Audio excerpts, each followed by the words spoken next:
What's up, guys? Today I'm back with another video and I have a very special guest, myself. What's up, guys? So a lot of people seem to like my last video. Not sure why. It's mostly just complaining, but thanks. And I decided I would make a few more. YouTube kind of lacks a lot of like competitive Yu-Gi-Oh stuff. Like most of the competitive Yu-Gi-Oh stuff on YouTube is like a deck list from like deck lists with top 1 tournaments. You might see some like high-rated dueling book games every once in a while. DB Grinder makes a lot of videos about that stuff, but it's there's not a lot of stuff that talks about like just raw theory. Maybe the reason why is just like the people that watch YouTube for Yu-Gi-Oh content are kind of more casual player base, so you want to appeal to them, and that's fair. People, you know, who have made YouTube a career trying to make money, but I will never make money off of YouTube, so I don't care about that. So I've been told I should, make some videos about some stuff that I think about the game, because I've been told I have a unique viewpoint and ideas on the game. Whether or not that's a good thing remains to be seen. But I decided, yeah, I'll do it. So this channel, I will have the complainy video every once in a while, of course.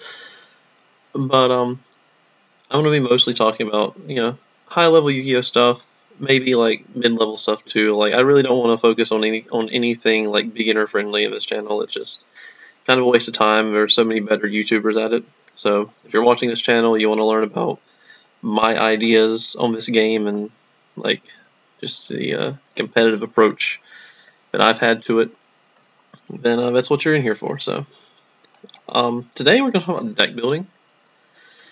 And deck building is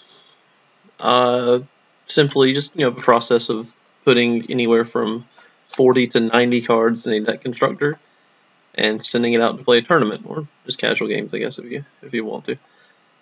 I will preface this whole thing by saying that deck building is the least useful skill in the entire game of Yu-Gi-Oh.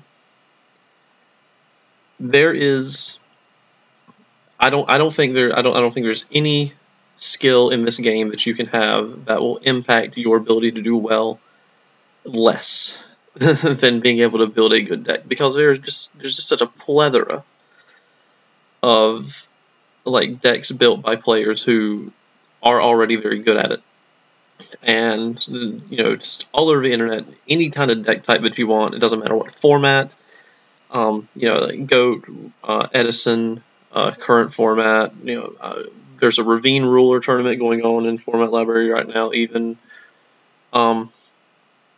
any format you can find decks made by players who are well versed in the art of deck constructing. So for some players, we'll call them the 1%ers. Being able to build a deck is obviously the difference between winning and losing in a tournament, but for the average Joe, you don't even need to bother knowing how. But let's say you want to. Well, this video is going to talk about some things. So I'm sure some of you guys have seen like these cringe videos on YouTube. They're like the 10 levels of, I don't know, I see a bunch of my feed, but 10 levels of like guitar playing or something. Like I get a lot of that stuff in my feed.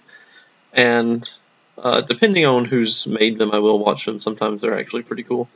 Most of the time they're cringe videos, and they don't really do a lot for anyone. But there are some levels, I guess, to deck building. I would say there's 4 of them. That's kind of part of a premise of this video, is that there are things beyond deck building that you have to consider, like when you're doing it, and that would be like the final level. But like the first level would be just putting cards into a deck because you like them, assembling 40 cards to play, playground stuff. No one's at this level. I mean, well, some people are at this level. No one that's watching this channel, I would hope, is at that level, obviously. And if you are, well, keep listening, I guess. It's not really worth discussing anything there, of course, because it's just the lowest level of like trying to make something playable. So there's the second level would be it would be kind of like the competent level where you can identify like which cards will work well together. So I would say this level is where most players sit at.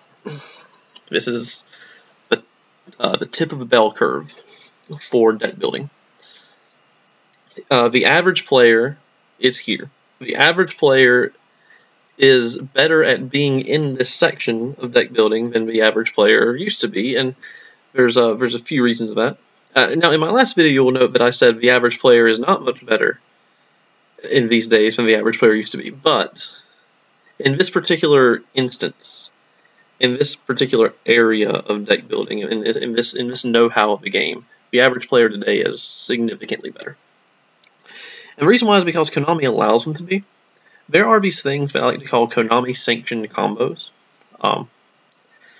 It's where you can look at two cards, and it is so trivially and immediately obvious that they go together. You have to have an IQ, like room temperature IQ, to not like figure out that they belong in the same deck. Whether or not it's a good combo, is a completely different story. But whenever I talk about this concept of the Konami-sanctioned combo, the first one I talk about is Mac Dupe and Bokoichi in Rise of Destiny in 2004. Machine Duplication says that target a machine-type monster with 500 attack or less, summon 2 more of its name from a deck.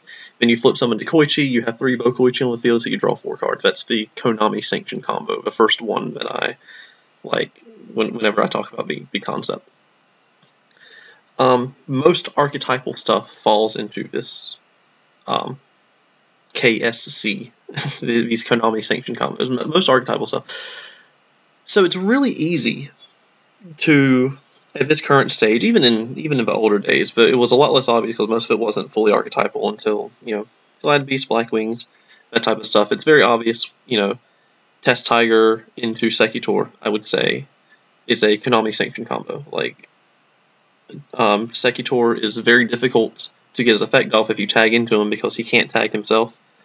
So, like, you would have to summon him main phase 2, he'd have to live a turn.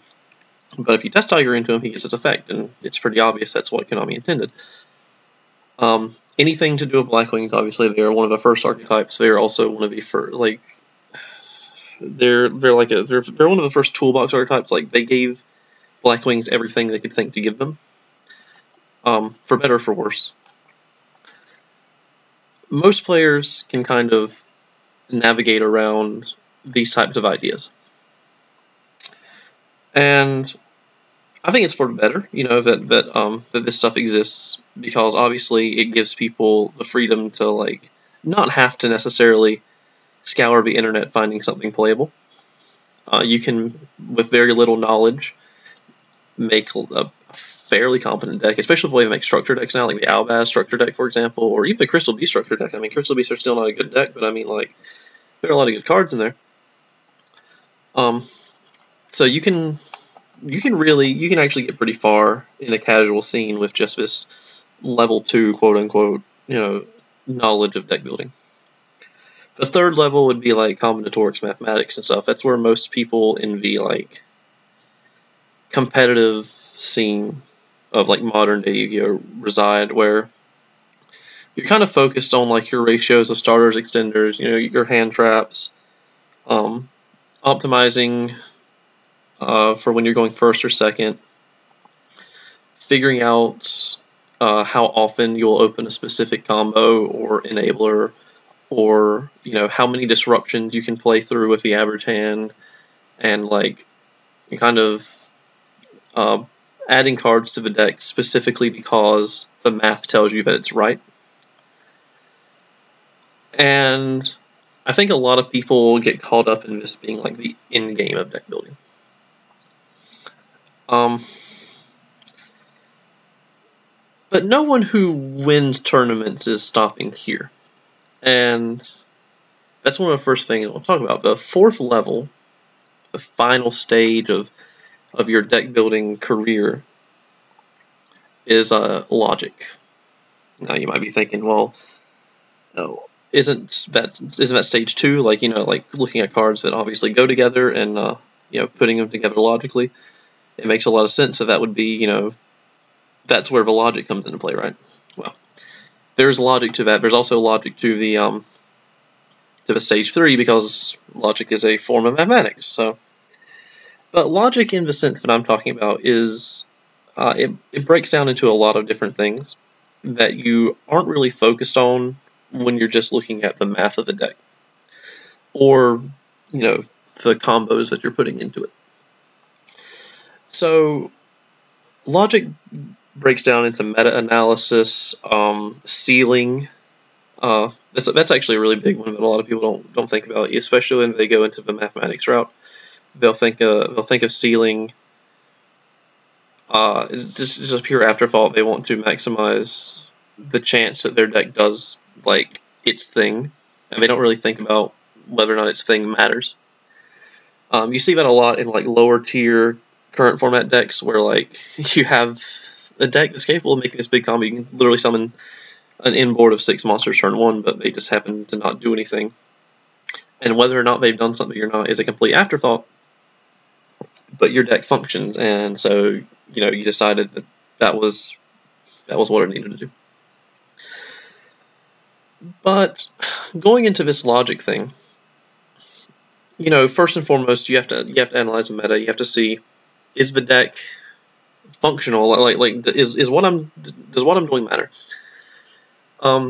There are a lot of decks that can do a lot of things in every format, and sometimes they just don't matter. Like, you can summon 6 monsters, but if they're all bad, what are you doing? Or you can summon 1 monster, like, say, Thunder Dragon Colossus back in 2019. That monster alone was capable of shutting down entire decks. Now, you could argue that if Thunder Dragon Colossus alone shut down a deck, that it was not good, but that's a completely different argument for a different day. The point is that your deck, just with 1 card, is doing something incredibly impactful to the game state. But it goes beyond that too. It goes into looking at how often your combos that matter happen. You might think that's you might think that's state tree. You might think that's mathematics, and it kind of is. But it's more like, why is it only happening that often? Like how many copies of cards that enable that play are we playing to make it happen? How often do we need to do it?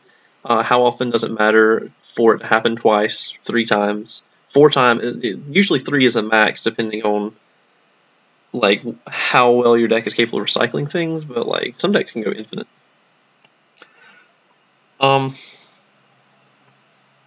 I posted a big list of things in a server that I left, and I was too lazy to rejoin and find, because I think it's not pinned, but I think I remember like a string of things I wrote in that I can always search for. But yeah, I was too lazy to rejoin, so I'm just going to come up with all of it off the top of my head again. Some of it is asking questions like, do I even need to see the card that I'm playing in order to win? And that's a big one. Most people, especially when they're making modern decks, are going to only be playing cards that they are happy to see. Generally speaking, I like to only play cards I'm happy to see, but that doesn't mean I'm happy to see them every single time that I see them in however many numbers I see them. So logically, I might play 1 copy of a card that is nice to have, not necessary, and that resolving once is enough. So a great example of deck building with this sort of logic is in James Ark's Value Turbo list for Edison format. He plays 1 copy of Cyber Dragon. Now, he plays a 2nd copy on the side for like Glads, Blackwings, machine type decks, as you're supposed to. But he only plays 1 of the main. And the why is, he probably has a tons of reasons why, and I might not even cover every single, one of the reasons why James only played 1 Cyber Dragon in this deck. But for one thing, it really sucks to have 2 at once, because you can only summon 1 of them. The only time that having 2 Cyber Dragon in hand is good is when your opponent has a bottomless and they use it on the first one. It's not very good going first. It's actually terrible going first, because you can't play down another normal summon, or you've killed the Cyber Dragon. which is not always the case. Like, sometimes if you know what your opponent's on, you know they're going to summon attack and get rid of your guy, and then you can drop Cyber Dragon. But you either give up Cyber Dragon or you give up your normal summon, and then if you give up your normal summon, they might not have their own normal summon, especially if they're playing a deck like Blackwings. It's actually very possible that if they don't have Whirlwind in hand, they won't actually even normal summon a monster to attack direct. Because, like, Shura, Bora, they don't get value here. I mean, Bora gets the same value either way, but Bora just doesn't get a lot of value when you just normal summon it for no reason, usually. But Shura definitely, they might be rigged on Sirocco. That's another one. They can't summon that if you don't summon a monster, and then your Cyber Dragon's just never getting alive at that point. So either your Cyber Dragon's never getting alive, or your normal summon's never getting alive. It's really, really annoying to have going first in those situations. Another reason to only play one of it is that, disregarding that having two is bad, when you already have a monster, it's a really, really terrible draw. You don't want to see the second one, like, every time. Like, you don't want to run this risk every time you go to draw off of your deck that you're getting a Cyber Dragon you can't play. So by only playing one, you lower that risk a lot.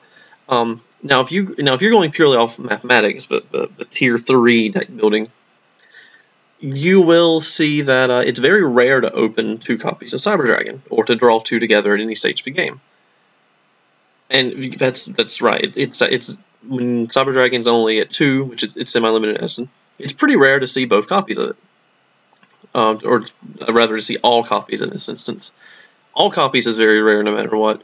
Both copies is obviously a bit more common, but it's still pretty rare to see both copies of something you play 2 of. It's impossible to see 2 copies of something you only play 1 of.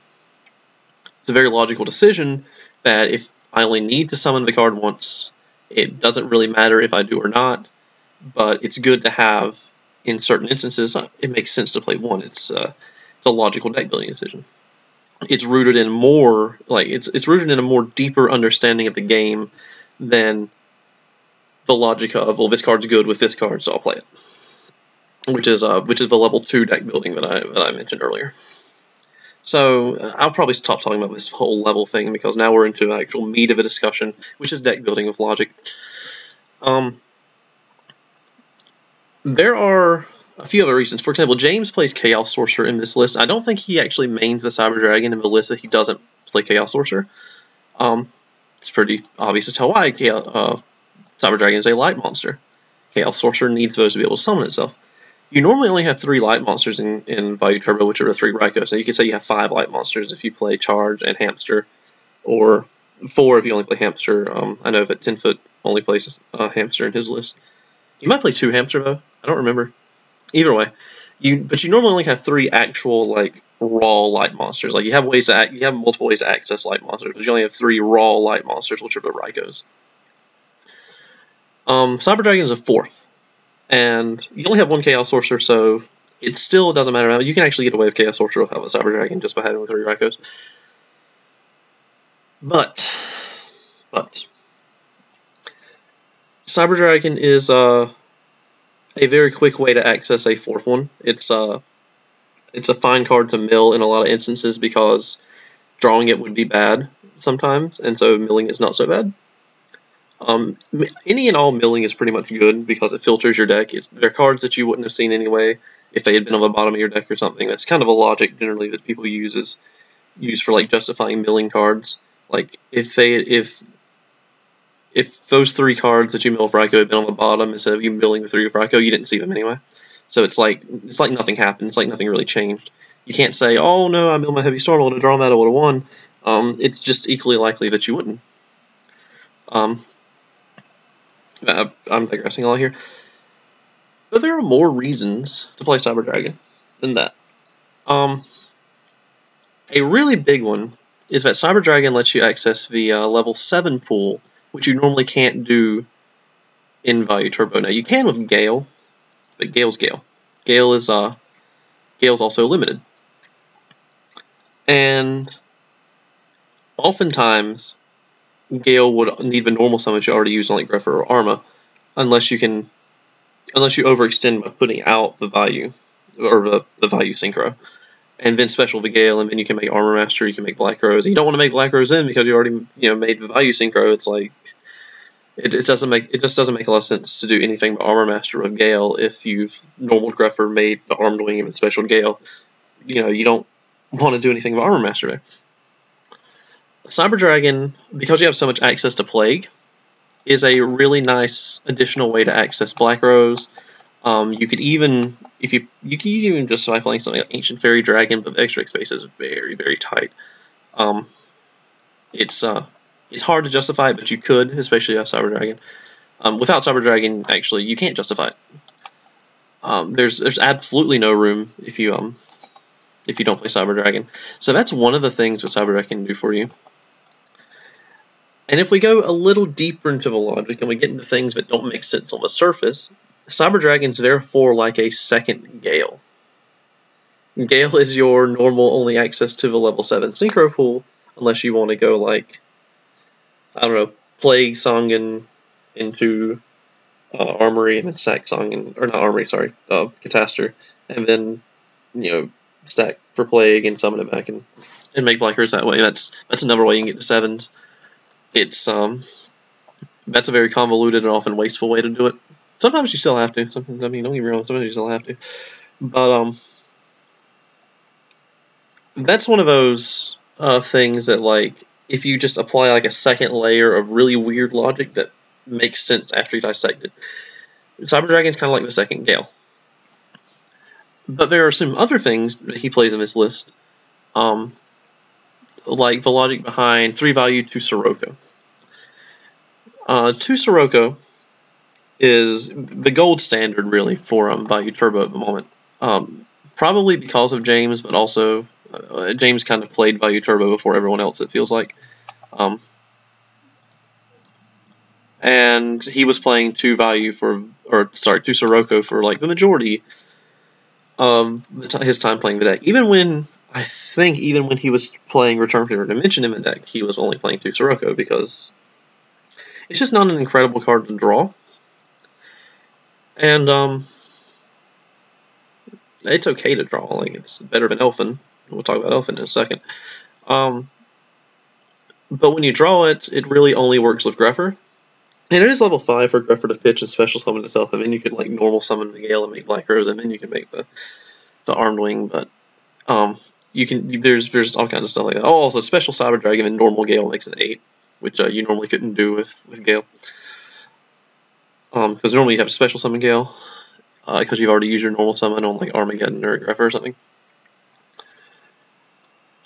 But yeah, so 2 Sirocco is a bad draw. You have so much access to it with Armageddon, Knight, and Grepher, which you play 2 of each. But what if we played 3 Sirocco? And then what if we played, I don't know, Elfin? So we have 4 level 5 or 6 Black Wings.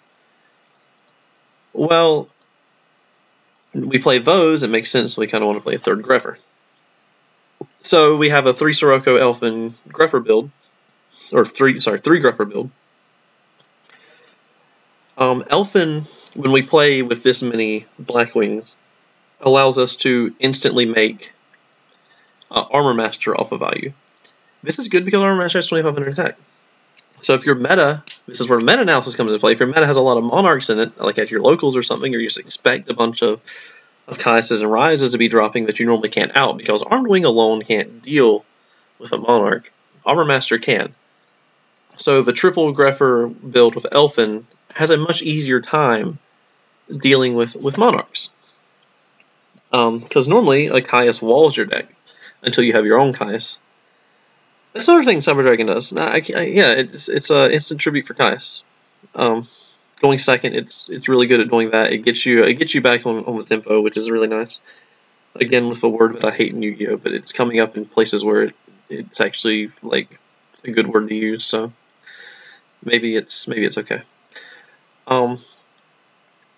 So when you play the 3 Grepher, 3 Sirocco, and Elfin build, you're going to find that you have more Siroccos in hand too.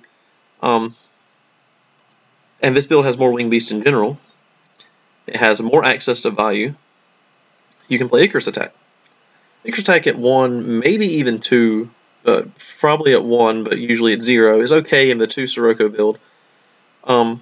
But you can really get away with 2 Icarus in this build with Sirocco, is because of your normal summoning Sirocco. Well, now if you have Icarus face down, they do something to the Sirocco. They deprison, they bottomless it. All of a sudden you chain Icarus. Now your value in the grave is live, or once you get a value in the grave, it's live. You've interrupted them. You've gone +1. You've made use of a Sirocco in the hand, which you have 3 of, so you're going to see it in the hand a lot.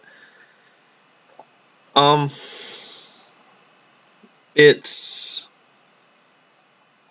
this chain of interactions that when you start deck building with this logical basis, that you start to notice. So I play Elfin so that I can get over Monarchs. It makes sense that if I'm playing Elfin, I'm going to be playing multiple Greffers, because Elfin is not better than Sirocco. I would want to max Sirocco before I play Elfin, so I'm going to want to play 3 Greffers so that I can get the most use out of Siroccos and Elfins in my hand. Now, optionally, because I have so many wing beasts that are going to be in my hand, and I'm going to be normal summoning because of Sirocco's effect being very good at getting them out of the hand, Icarus attack becomes very good. And it's all these things that run together that when you are thinking purely mathematically, or not even thinking on that level yet, that you just kind of don't notice when you're building a deck. And of course, I may be completely off base on the reason why James plays Cyber Dragon. Maybe James plays Cyber Dragon because he thinks it's just a good card in general. He has no specific reason, that I've listed here why it's in his deck. But these are obviously things that I'm sure have crossed his mind. Plays that have come up when he's been like, oh yeah, well the Cyber Dragon's good here. I can make Black Rose nice. The Cyber Dragon is letting me tribute for Caius. The Cyber Dragon is letting me, it's giving a slight game 1 edge over like Glad Beasts, which are honestly actually pretty decent in terms of value in my experience, but depends on the player. So these sorts of things are what goes through like every really good deck builder's mind when they start making decks, especially for retro formats where it matters a lot more that you have to look at the meta and see that people are making their own deck choices based off of similar kind of logic.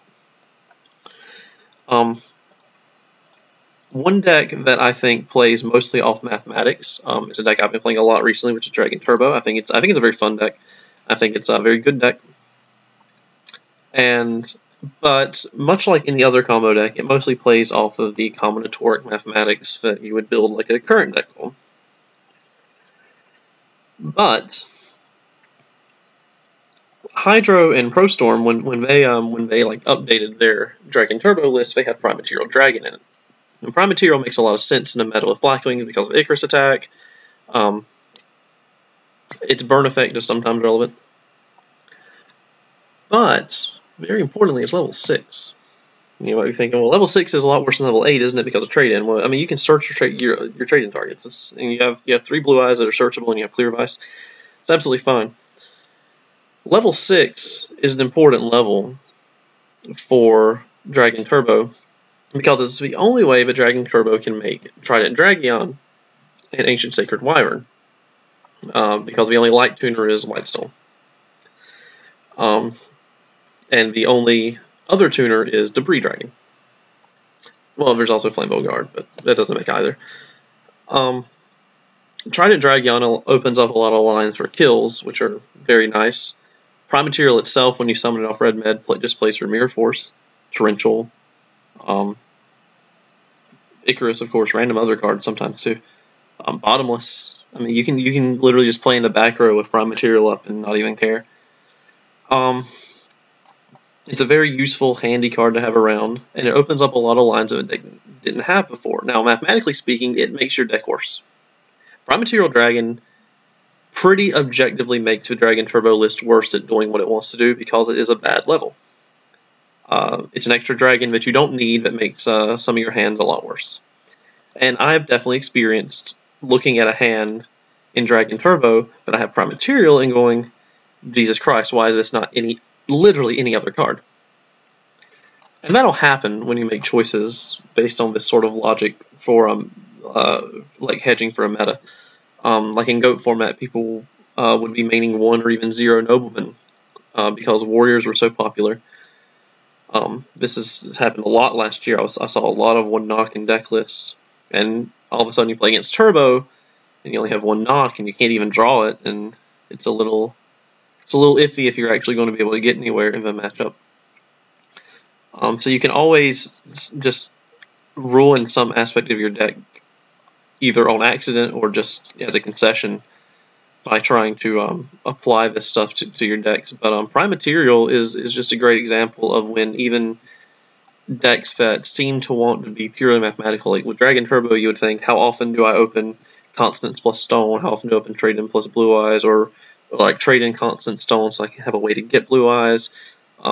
I think Pro Storm ran the numbers, and like 35% of the time you have a stupid auto in hand, which is crazy.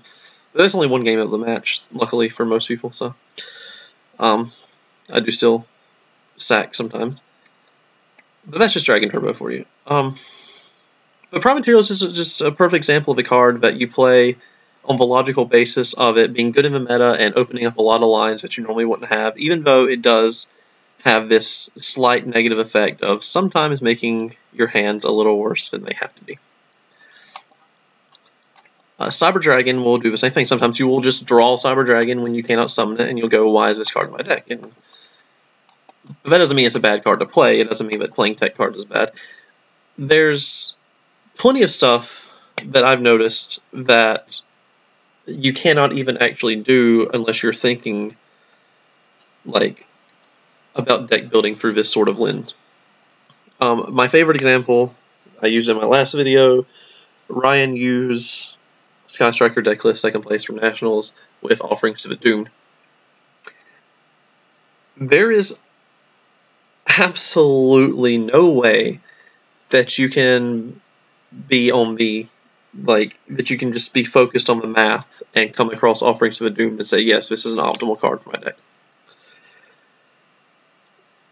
It's a card that only plays well with Mystic Mine, because it makes you lose the draw phase, so you can put your opponent on the deck out while they can't out Mystic Mine. If they can't out Mystic Mine, it's not going to matter if they're on the deck out, they're just going to out it and win the game.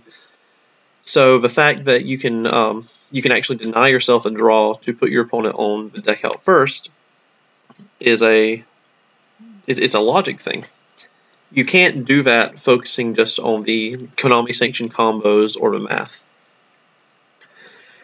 And it's, so you have to be beyond, just focusing on how often your deck is going to get to do something, and focus on like what's happening when it doesn't get to do that, or what's a way that I can mitigate the times I don't get to do it, or what are ways that I can make what it's doing even more impactful by playing certain cards that might make it less consistent, but make it absolutely insane when it works. For example, I don't think Offerings to the Doomed is a very good card when you don't have Mystic Mine up.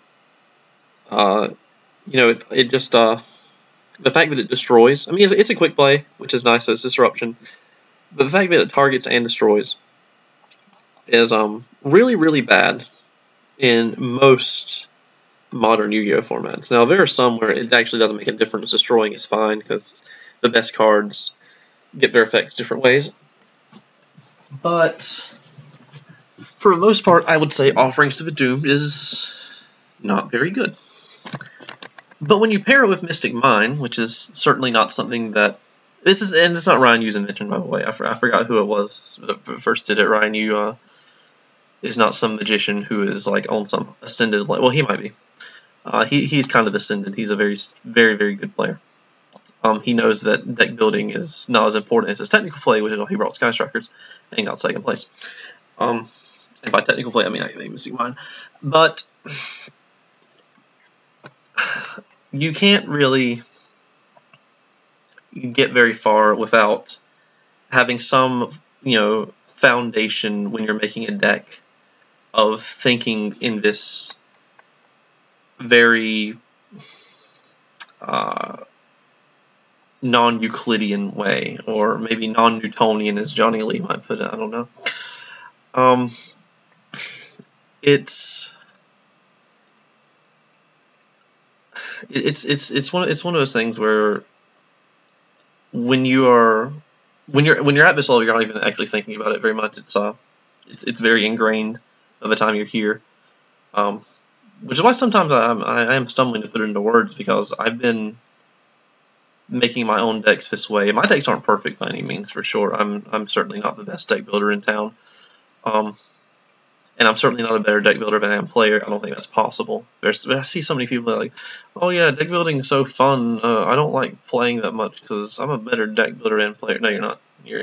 If you can't play, then you don't know like why the cards go together like they do. So either you're lying, or yeah, either you're lying about being a better deck builder, or you're lying about being a worse player. And I think most people it's the former, but there are some people who are very humble about their skills in playing, like Carpath.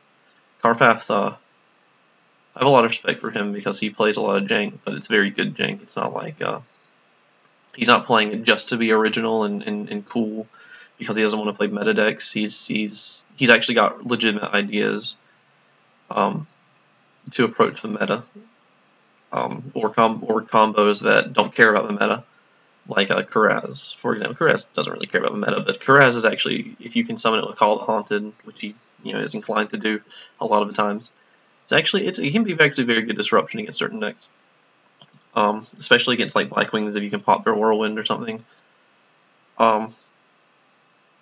But it does miss timing, which sucks. So you have to do it like before they actually normal summon a monster, and then they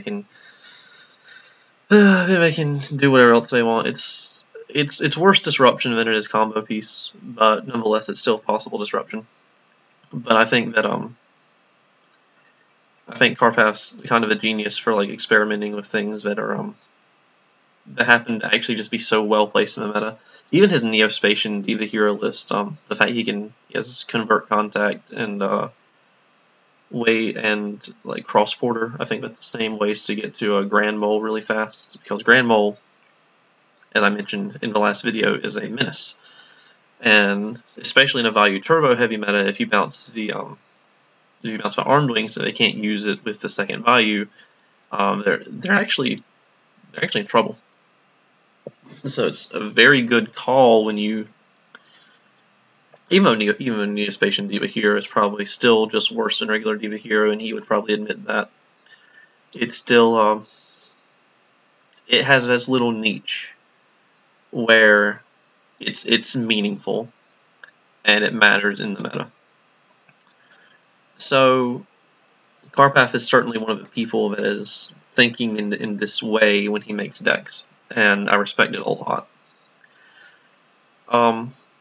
But it's also got to be second nature to him at this point. He makes so many decks that are like this. It's obviously second nature to James, who would listen to this video and tell you that I'm stupid and giving like names to ideas that don't need names. He feels that way about like who's the beatdown of the the classic Magic article, that who's the aggressor, who's the control. He just feels like it's not useful to like even assign names to things like that, because it's just making the best play. But I respect James' opinion on that. But I think it's pretty important that we put concept like this into words.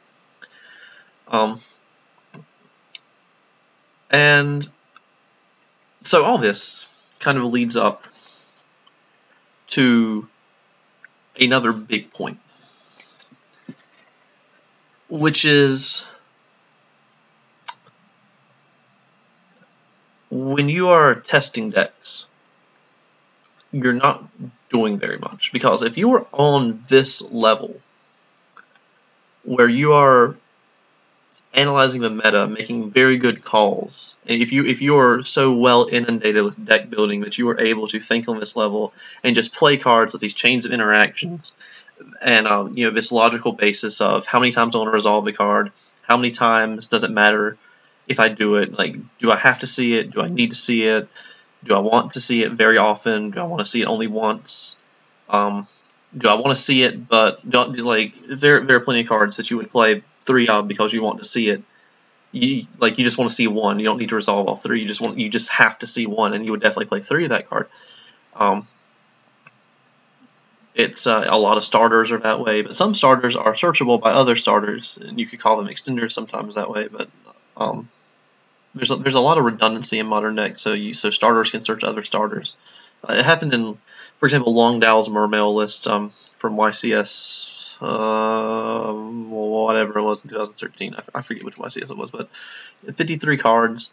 Lind would get Pike, which would get Undyne, which would get Dragoons, or Sin Dragoons, which would get Megalo, which would get Abysphere, which would get Lind, and every card was a starter. They got another starter basically.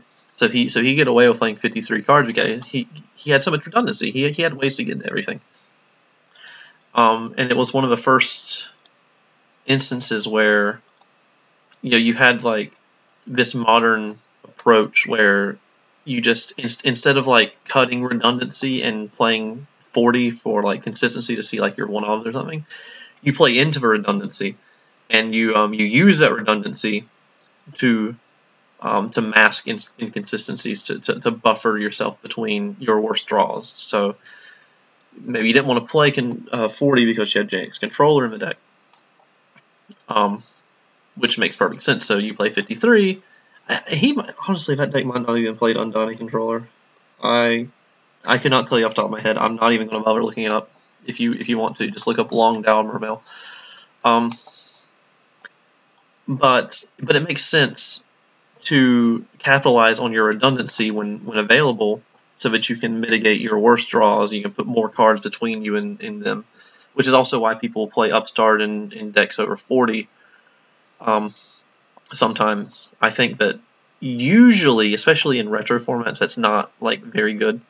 But there are instances where I've supported it because I think that it can be relevant. I think that I was talking the other day about Summoner Monk. I said I hate Summoner Monk with less than 30 spells in the deck, and I was being completely unironic. Like, I literally only like Summoner Monk in like Infernity. It's just I literally only like the card in Infernity because you have so many spells to use for it. In decks with like 10 or 11 spells, it's just not enough. Usually you want to use the spell for its own effect rather than for Summoner Monk. But we were talking about a deck that was playing Summoner Monk and also over 40 to buffer out bad draws, like drawing Monk plus Cat together or drawing the Airbalums. And I was like, just play 3 Upstart. Like, keep it above 4. Like just keep what you have. I think it was 44 cards. Keep it 44, play 47, 3 Upstart, and then not only do you basically have the same size deck but an even bigger buffer between drawing like those cards together that you don't want to see, and drawing Titanial as well was a big thing, which I think Titanial just should not be played, but that's an argument for a different video. But you can logically say, oh well, Upstart Goblin is the next card of my deck. Because I have 3 extra cards, I buffer my deck more. It's not really being a card; it's just being a buffer that's like pretending to be a card. But it's also just a spell for Summoner Monk that I'm not punished for not using. You can be punished for not using it, but whatever. So that was that's one of the logical things that I was talking about. You can just kind of go on this like tangent in your mind, and then when you pull it all together, you can decide whether or not it was a good idea or not. Which is why I don't test decks very often anymore. I think testing decks leads you to pick up bad habits. Sometimes, sometimes you do need to test the deck. But you can actually pick up bad habits and make the deck worse by testing it. If your theory is well placed, if you like fully understand the logic behind why you're building the deck, then you shouldn't actually have to test it very much, And also, if the math is if you're making a deck with, the mathematic focus, then you definitely probably shouldn't have to test it, right? Like, if things are as they are in math, which I would hope that the math is working out correctly because it's math, then you should actually not even have to worry about testing the deck outside of practicing your technical play with it, which is not deck testing. It's something that people call it. It's not deck testing. Or even play testing. You're honing your own skills. You're not testing the deck out. which is something more people should be doing. I should be doing more of it as well. I'm really slacking with Yu-Gi-Oh lately. It's just I don't hate the game as much as I say that I do. I don't hate the game, otherwise I would just completely put it down. But I have been slacking on it. I've been a lot less interested in it for a few reasons. But hopefully, making these videos kind of pulls me back into it and makes me a little more inclined to play and talk with people, because part of making videos is so I don't have to talk to people about this stuff, because some people should be watching the video so they can listen instead of being able to reply. No offense. Maybe you don't know who you are. I'm not going to call anyone out. I don't really have anyone specific to call out. I'm just kidding anyway. But definitely some people do need this in video form, because the video is a one-way lecture, and that's a good thing for a lot of topics. Anyway. So we're still not really to the meat. So I said that. So I've said now that testing your deck can actually make it worse. I was actually talking about this with Ivan Rosito. He's one of the best Chaos Turbo players in GOAT format at the moment. One of the best players in general. I mean, he obviously played Warrior or Panda Burn to a very high level, but he chooses Chaos Turbo because he thinks it's the best deck. And whether that's true or not, it probably is, for record. I mean, it has the most results, but whether or not it's actually the best deck, he thinks it is, so it's the only deck he plays, which I respect. So, and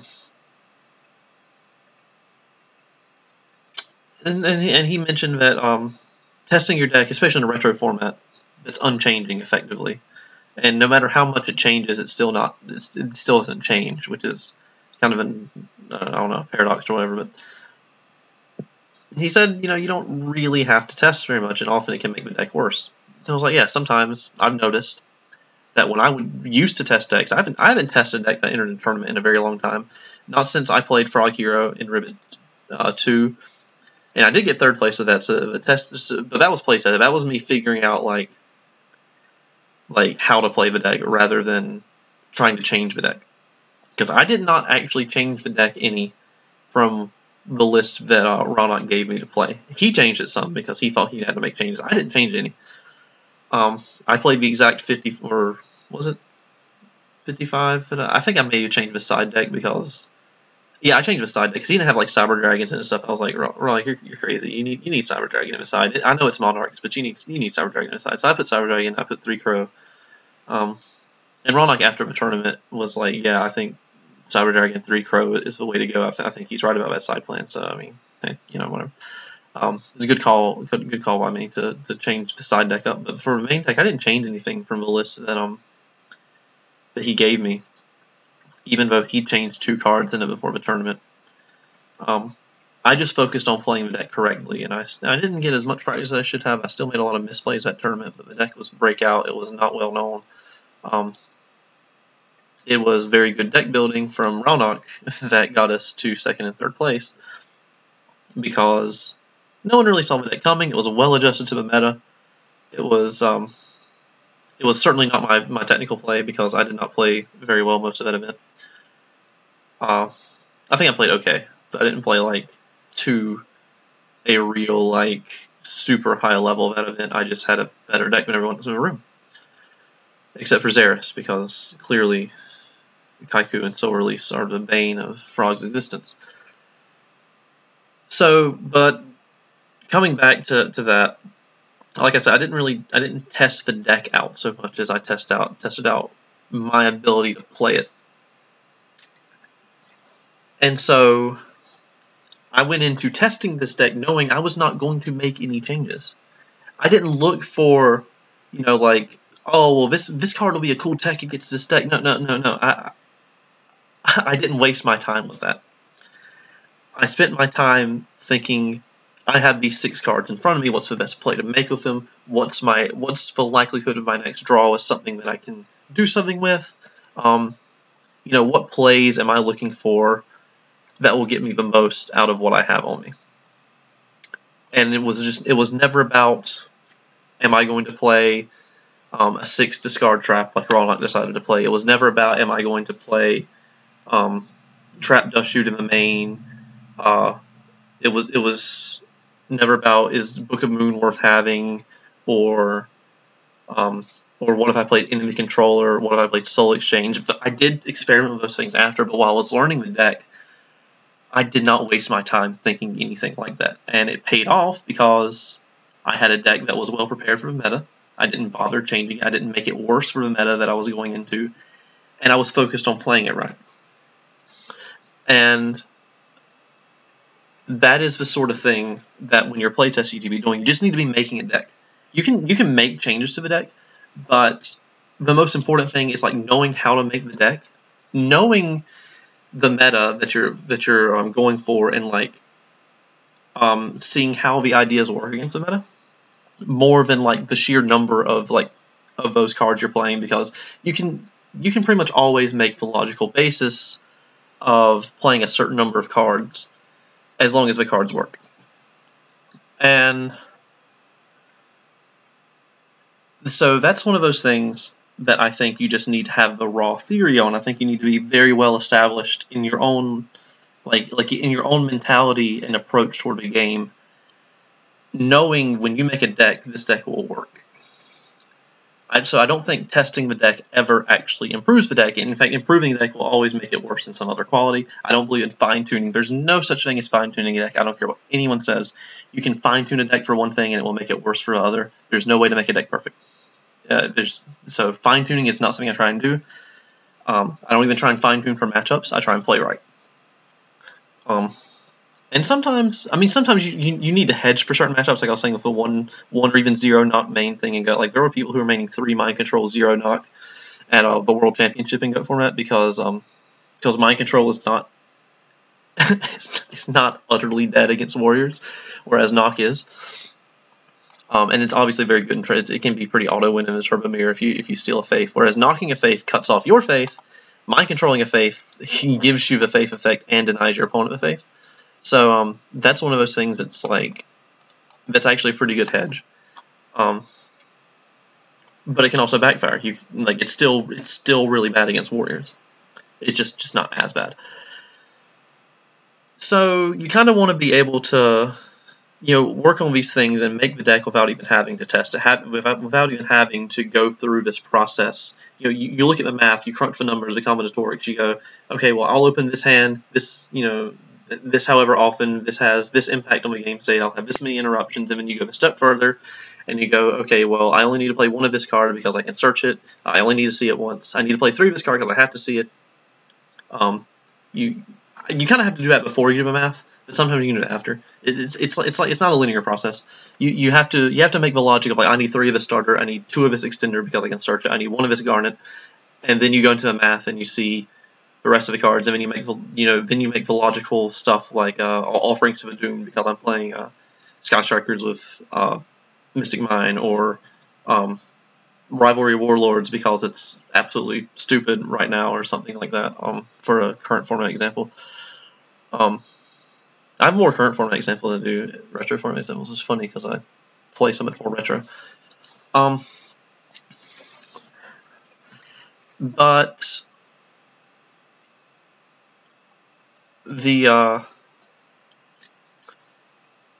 anyway, so the reason I'm making this video in general is because I got into an argument with Sonny on the Edison format Discord server.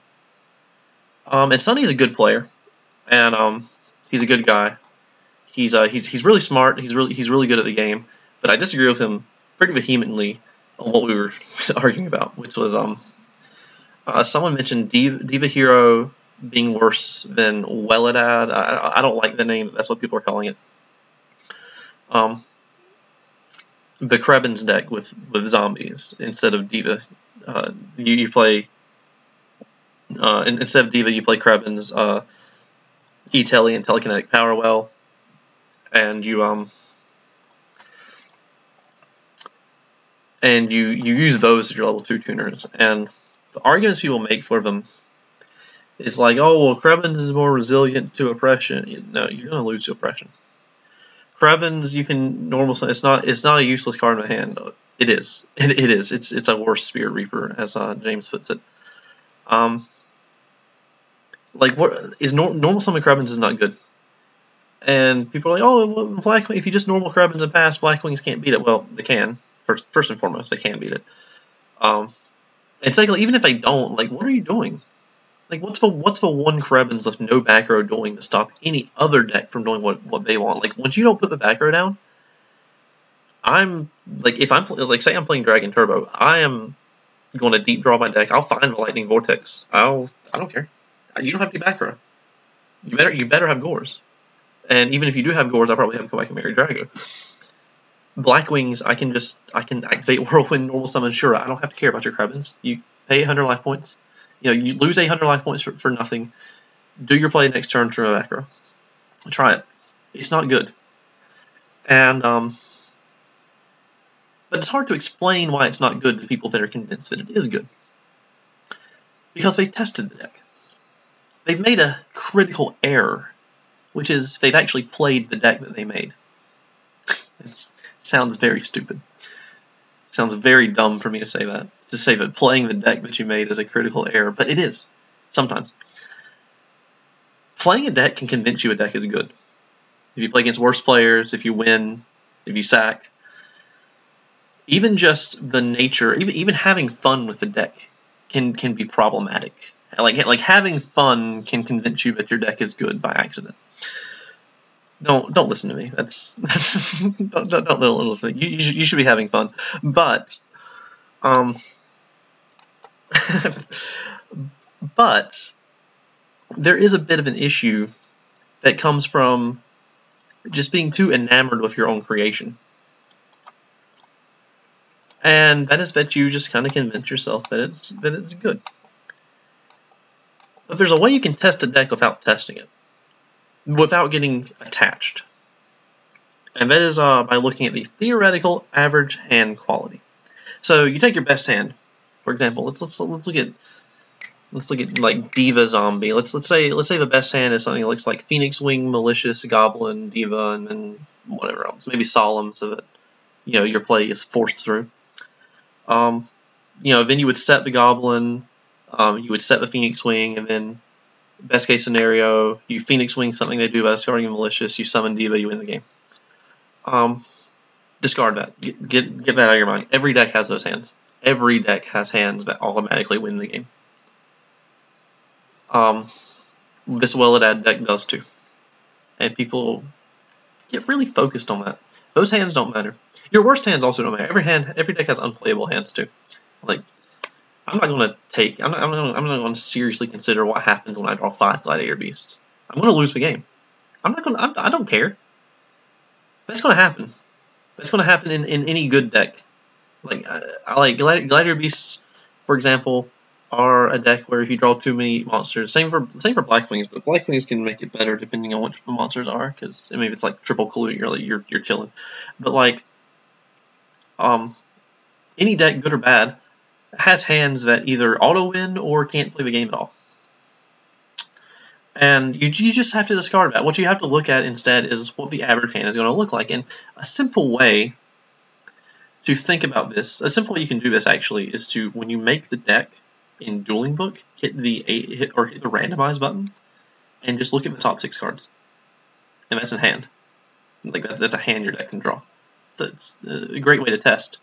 People like don't really take hand testing very seriously because it's not play testing. Like you can draw a good hand and lose, obviously, to your opponent having a certain answer.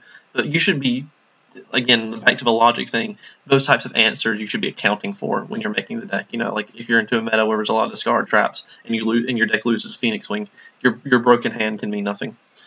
Hand testing is not the end all be all. You should be play testing a little bit, but to figure out like flaws in your own playing and flaws in your rather than flaws in your deck, flaws in your deck building is what your playtesting kind of shows there. So it's not so much about changing the deck, but about changing the way you've approached building the deck, which is something that people find a little difficult to do, and I don't blame them because it can be difficult to do. But when you are looking at hands and the theoretical average hand quality, you're going to notice something very important about Diva and Krebins. Krebins is a vanilla. Krebins is a 1200 attack vanilla. It has a good interaction with Power Well. especially if you can summon 2 Krebins off of it. Like, I'll give it that. I mean, that's, like, Power Well into 2 Krebins is a pretty strong play. You can't be focused on strong plays, though. What is Krebins doing in the hand? Nothing. You're discarding it for Grepher to send another one and then Power Welling it. Well, good luck having that specific combo. You can draw that combo decently often, I guess. But is it often enough to actually just win the game? And is that combo on its own when you do draw it enough to win the game? Not really. So now we have to ask the question, in the average hand, if we're playing 3 Krebins, which I think maybe like 2 Power Well, 2 Krebins, 1 E-Tally is the common ratio or something, because Power Well can summon Krebins over and over, so you don't really need all 3 Krebins. But some people are playing 3. I don't know. I haven't seen the modern lists of that deck ever since Kanbanwa topped with it. It's, by the way, the only top with that deck. You know, no one will ever listen to that. People is, but people are kind of caught up in this idea that Krebins is somehow a real card in the hand, and it's not. It's absolutely not. Like, what is it doing? When do you ever want to summon the Krebins and pass? When is summoning the Krebins and pass being resilient to oppression? The second you try and synchro, the oppression is getting flipped anyway. Oh well, I can summon 1200 attack. No, that's not. It's not resilient to oppression in the slightest. That is terrible. Stop thinking about oppression. Start thinking more about the fact that if Krebins is 1 tuner, this is crazy math. Most of y'all might not be ready for it. Diva's 2. Whoa, Diva's 2 tuners. 2 is more than 1 if you weren't aware. A Diva in hand is worth 2 tuners. Completely and totally capable of winning the game if you have a Songen or a Goblin Zombie next to it. And as James put it in one of the arguments, sometimes you have to synchro with the Stratos. That's pretty much just as good because your Stratos search for the Malicious, and then you synchro for the Brio, discard the Malicious, and then you have the 8. It's very similar to synchroing with Goblin Zombie and getting Mizuki. Like incredibly similar. And Diva in a 40 card deck with 3 copies of Diva shows up in an average, every other hand. And you also have Plague, so you have a level 2 tuner fairly often. Plague, also 2 tuners. A Plague in the hand is also worth 2 tuners, much like a Diva. A slightly worse 2 tuners because you have to spend another card in the hand to make a second use of it. But still, nonetheless, something quite important to consider. Krebins is never that. Krebins is only ever 1 tuner unless you have another card in the hand. And it has to be a specific card. It has to be E-Tally or Power Well. And if it's E-Tally, you actually just have 2 Krebins in the hand. That's not actually Krebins being 2 tuners. That's actually just having 2 Krebins in the hand to put on the field at one time. E-Tally's a great card. Don't get me wrong. I think E-Tally is obviously the main reason you want to play Krebins. But is that worth it when you have Diva? So yeah, so when you take the way that the Welidad list is structured, you can actually play Diva. And I was actually talking to Kanbanwa about this weeks after this conversation with Sunny. It actually came up a second time, and I said, well, maybe you can just play 2 Diva in the deck, and then you can cut a copy of Power Well. You don't have to play 3 or however many. You can get away from only playing 1 Power Well, and you can play 2 Diva. And he was like, "Yeah, I thought about that. That's actually something I thought about." And he was like, "Well, and he said himself that the Well list is worse than Diva Zombie. Like, the only person to have topped with the deck, by the way, believes it to be worse than the alternative." So, but when I was arguing with Sunny, I was like, have you never just looked at the hand and gone, wow, this is awful? And you don't have to do that by actually drawing the hand of 6. You can actually just look at the deck and visualize the hands, or like I said, go into the deck, and if you have a tough time visualizing when you're just looking at the 40 organized, you can actually go into the deck constructor, randomize it, and see those 6, and just look at the average hand that you pull, and just see whether or not like it's actually meaningful to have a certain combo, to see if it's ever better than comparing the hands from between like the Krebin's deck and the Diva Zombie deck. I can guarantee you that there are hands where the Krebin's deck outperforms because it has like the really nuts draws, and also because I don't know, like it does play into like cards like pulling the rug better. Because if you're scared of pulling the rug and you normal summon Diva, if the rest of your play gets stopped, Diva is really small. Like Diva is actually useless. It's a useless vanilla. It's 200 attack and 400 defense. At least Krebin's can block attacks on himself. I will give it that. Like if your opponent sides into pulling the rug and or maybe you don't even play around it, you just caught by it, and that's something that if you have Krebin's plus Powerball in the hand can't happen. There are circumstances where I would go, yeah, I mean, based on what I know my opponent's playing, maybe I would prefer to play this Krebin's hand over the Diva hand. I'm not saying that's impossible. I'm not saying that a well-built, well-adapted list won't beat an average or poorly built Diva Zombie, but we have so many good Diva Zombie lists. I do think that Silchus, for example, should play Songen in his to get Shiva Diva a little bit faster. And he also plays with 2 tomatoes. I think that's one change that I personally would make to the list if I were going to play it. And again, that is based on me. I mean, I've played it a few times, but never with the intention of seeing whether or not I wanted Songen. It was seeing whether or not I wanted to continue playing the deck and seeing how good I could get with it. But based on theory alone, I would say I actually think I would like Songen in the deck. And you can actually you can do this theory thing. And you can think about it while you're playing, but it should just never be your purpose. There are actually times where I've been playing the deck and went, God, I wish I had Songen right now. You can make mental notes of like situations that arise in a game like that. That's one of those things that you can do when you are playtesting the deck. You can play like 2 different artworks of something, and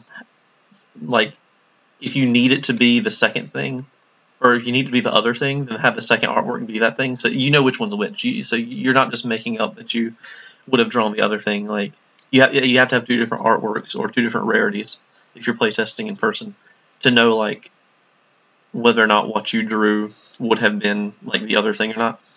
You can do that. That's a thing you can do. I've done that before, and it's actually pretty nice being able to like mark throughout your games how often you would have had the other thing and how often it would have been better if it had actually been it. And oftentimes you'll find that all the testing that you just did and figuring that out actually doesn't matter, and you could have just logically approached it and decided to play it or not play it. But yeah. We all learn as time goes on. But that is it's probably not all that I could say about Krebin's and Diva. I mean, you can back read the Edison format zombie channel and see a bunch of James posts on it. It's stuff like Diva Zombie plays in like a very measured game plan, where you're not really trying to OTK, you're just trying to grind out advantage, and then all of a sudden there's this big push. And people act like the Krebin's list is all focused on OTKs. The Krebin's list even plays Doom Caliber Knight sometimes just to force through the gores, which is I think it's the only deck where Doom Caliber Knight's viable. So I think that's something going for it. I think Doom Caliber Knight's actually a pretty cool card here. But yeah, that is a place where you should go if you want to see more of that conversation. It's a lot to rehash here anyway, and it's not really meaningful to the actual topic of the video. So the logic behind deck building is going to be, it's going to like go beyond this idea of like, oh, these cards work good together, or I have this % chance to open this combo. Yeah, it's thinking more along the lines of like, how impactful is the combo? how much do I need to see the combo or just the card in general.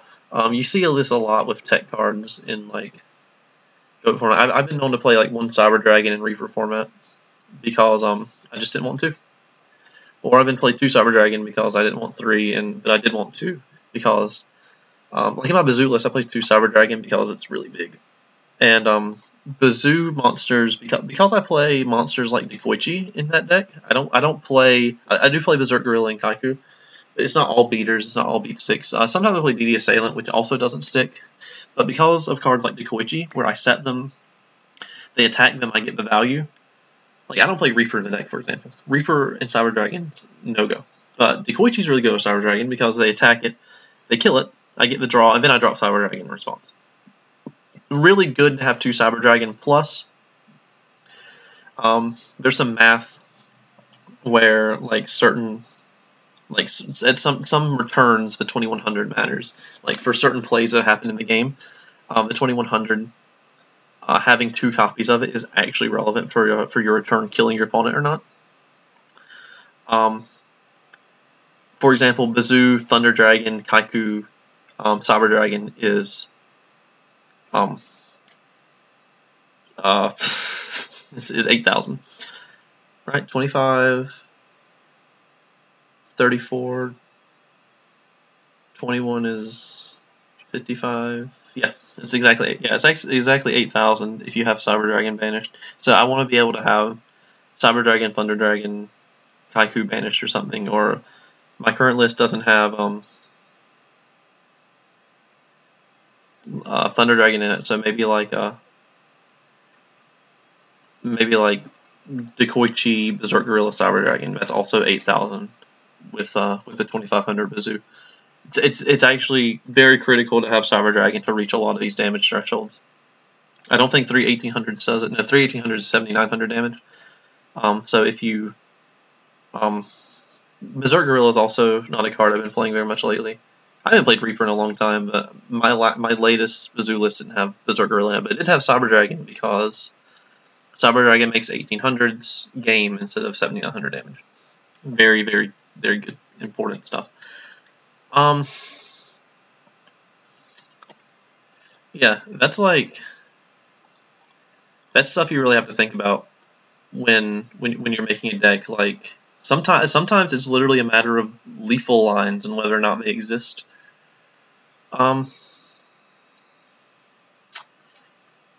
End of the day, deck building is not just about cards working together or how good the math is. Sometimes it's really about like whether or not your deck is like capable of functioning in a meta, and you have picked the right cards capable of doing so. And you can never do that with math. You can never do that with the Konami sanctioned logic of this card works with ever because they told us it does. You have to really be thinking about deck building in a much deeper way in order to start making good decks, and you have to be really good at playing the game, which is what I said earlier. You cannot be a good deck builder if you're not a good player. You have to be really good at playing the game and analyzing metas in order to make the correct decisions in your logical deck building process. So yeah, that's really, I guess that's all I got for this video. I think it's probably pretty long now. I don't know how long I've been recording. This video is brought to you by Old School RuneScape and Dr. Pepper. See ya.